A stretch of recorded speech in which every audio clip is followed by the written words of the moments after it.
Aviso de la providencia en las calamidades públicas.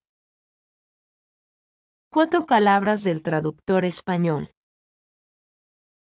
En este siglo, más que en ningún otro, parece deben leerse con el mayor interés los avisos de la providencia en las calamidades públicas, pues pudiera decirse que el cielo ha reservado para la presente generación el más terrible de los castigos.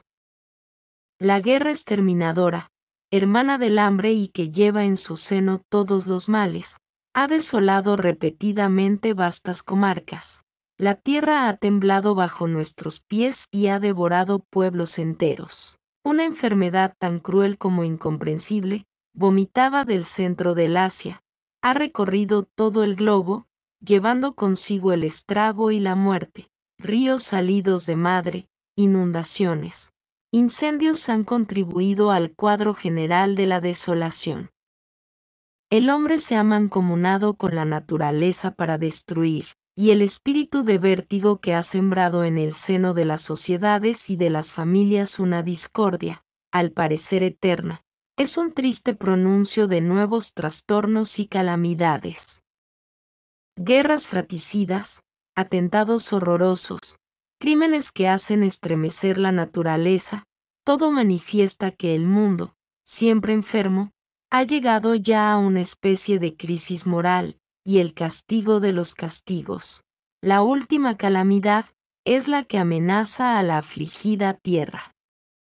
Parece que Dios, cansado ya de tanta iniquidad, ha abandonado, hasta cierto punto, a los hombres a su réprobo sentido, y ha permitido que el error, la duda, la indiferencia y la impiedad inundasen como un nuevo diluvio las naciones ingratas, y sepultasen en un letargo de muerte la mayor parte de la humanidad.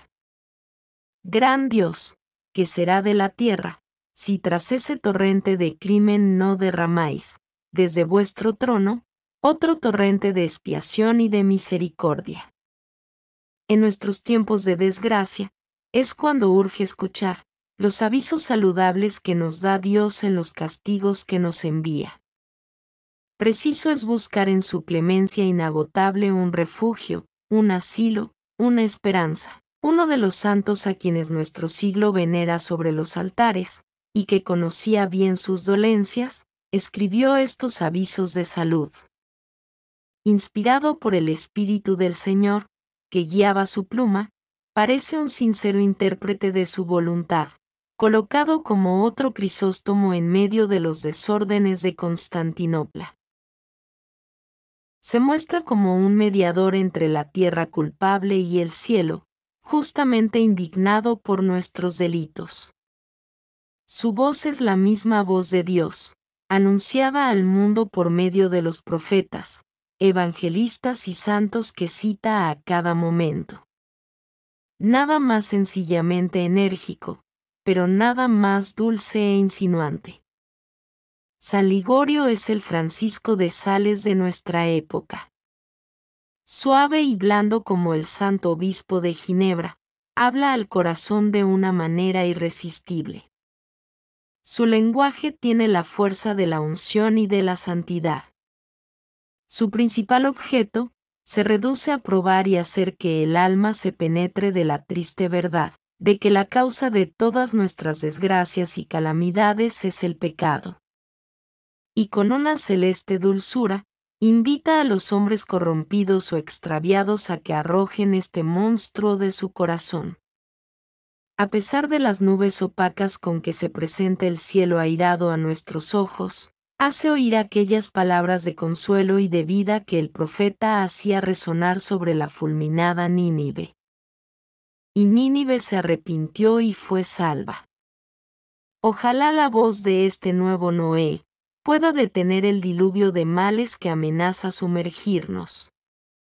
Dios está indignado, su espada levantada, y la voz del justo desde los cielos todavía anuncia salud. Puedan nuestros cortos esfuerzos extenderla algún tanto, como un débil eco sobre nuestra patria, que en medio del afligido mundo, necesita aún de la providencia una misericordia especial. Tales son nuestros deseos. capítulo 1. Dios nos amenaza castigarnos para subtraernos del castigo. Me consolaré en la pérdida de aquellos que combaten, y quedaré vengado de mis enemigos. Isaías 1, 24. Así se explica Dios cuando habla de castigos y de venganzas. Dice que su justicia le obliga a vindicarse de sus enemigos. Mas observadlo atentamente y repararéis, que aún amenazando, parece dar muestras de su dolor en verse forzado a castigar criaturas que él ha amado hasta rescatarlas al precio de su vida. Este Dios, que es el Padre de las misericordias y que tanto nos ama, lejos de complacerse en atormentarnos, está, muy al contrario, mucho más dispuesto a perdonarnos y a consolarnos. Si así es, se preguntará uno, el por qué nos castiga a Dios, o a lo menos, por qué parece que quiere castigarnos. Os daré el motivo. No por otra razón, sino porque quiere usar de misericordia con nosotros. Su cólera actual no es sino paciencia y misericordia.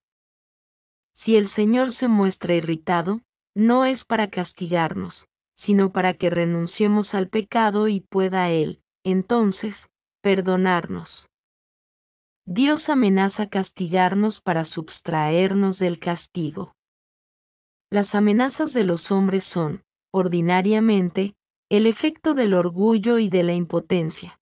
Así es que cuando pueden vengarse, se guardan muy bien de amenazar por temor de que advertidos sus enemigos, no eviten los males que les preparan. No amenazan sino cuando se ven en la impotencia de vengarse, y de este modo, satisfacer en parte su pasión por el temor que inspiran a sus enemigos. Muy diferentes son las amenazas de Dios. No nos amenaza ciertamente porque se halle en la impotencia de castigarnos, pues puede todo lo que quiere, sino que tiene paciencia para que nos arrepintamos y evitemos el castigo.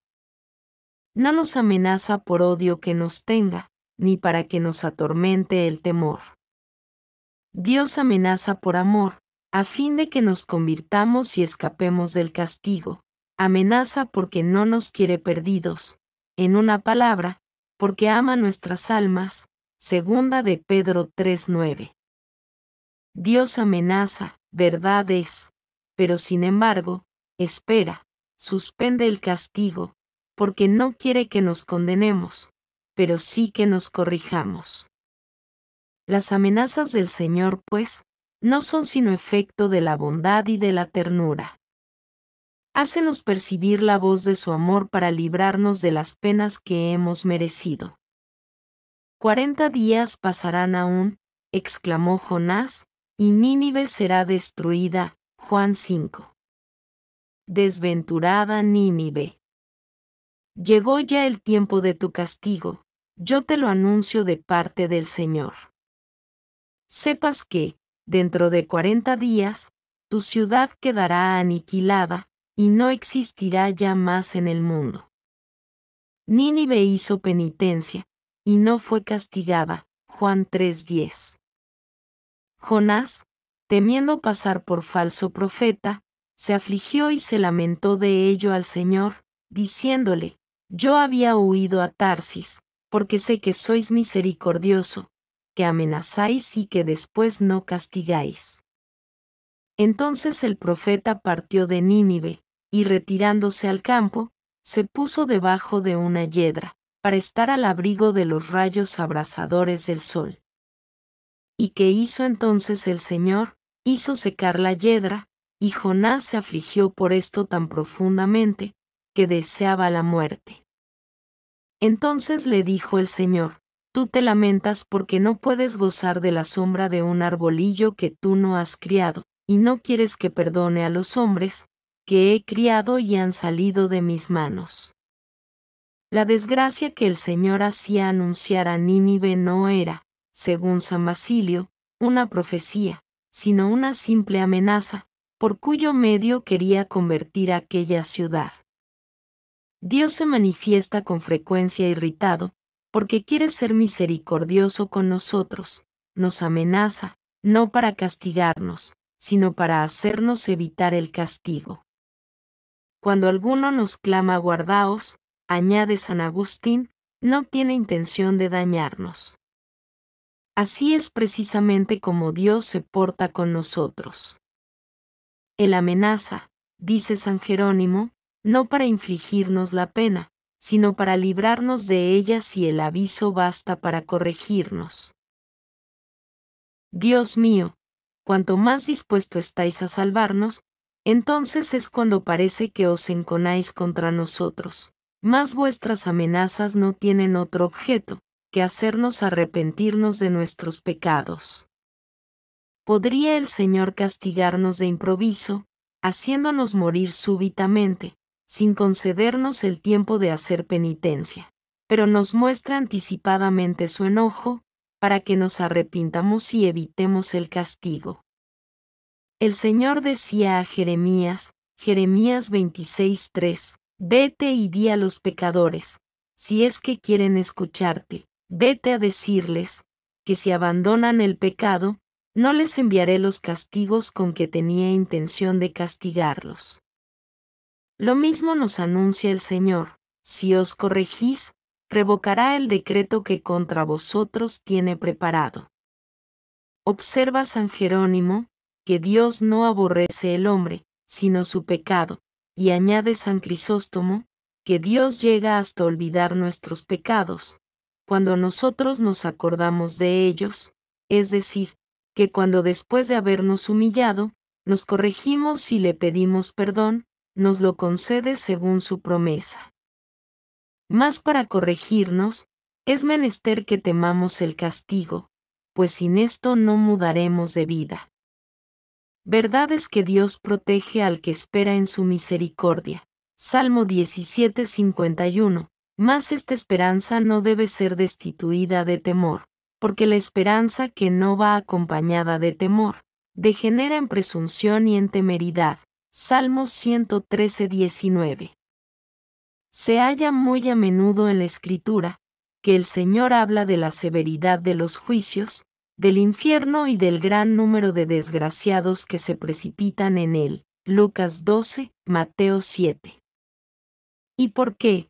Porque quiere que el temor nos arranque a los vicios, a las pasiones y a las ocasiones peligrosas, y que podamos por este medio esperar la salud.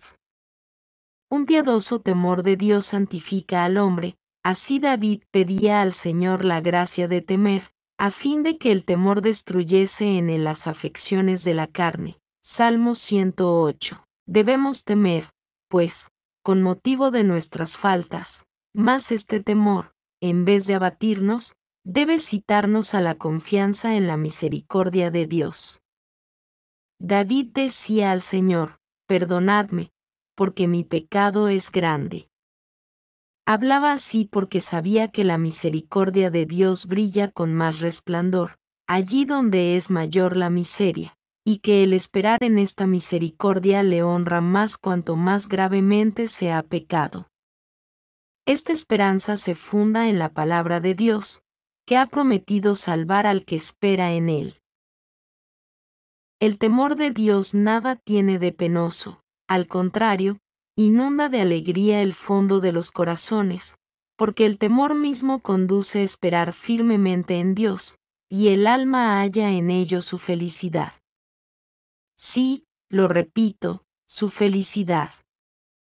Porque este temor conserva al hombre lejos del pecado, y excita en nuestros corazones un grande deseo de observar la ley del Señor. Salmo 111.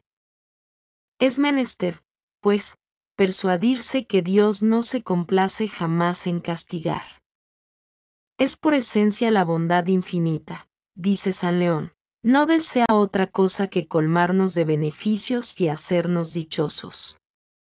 Cuando castiga, se ve forzado a ello, su justicia es quien lo exige. El castigo disgusta al corazón de Dios. Algunas veces parece que quiere castigarnos, porque quiere vernos corregidos y librados de las penas que hemos merecido. El Señor se llama el Padre de las misericordias, y no el Padre de las venganzas. Su naturaleza le lleva a ejercitar la compasión, mas nosotros le obligamos a emplear la severidad. Nadie puede comprender cuán grande es la misericordia de Dios. Asegúranos David que Dios, aun cuando está irritado, se compadece de nuestros males. Salmo 69. Su cólera misma está llena de bondad, se enciende para socorrernos y amenaza para perdonarnos. Se manifiesta Dios armado de instrumentos de castigo, y no lo hace por otra cosa sino para vernos arrepentidos de las ofensas que cometemos. Dios tiene en su mano un arco tirante, a punto de arrojar la flecha, mas no dispara, porque desea que baste el terror para corregirnos, y que así evitemos el castigo.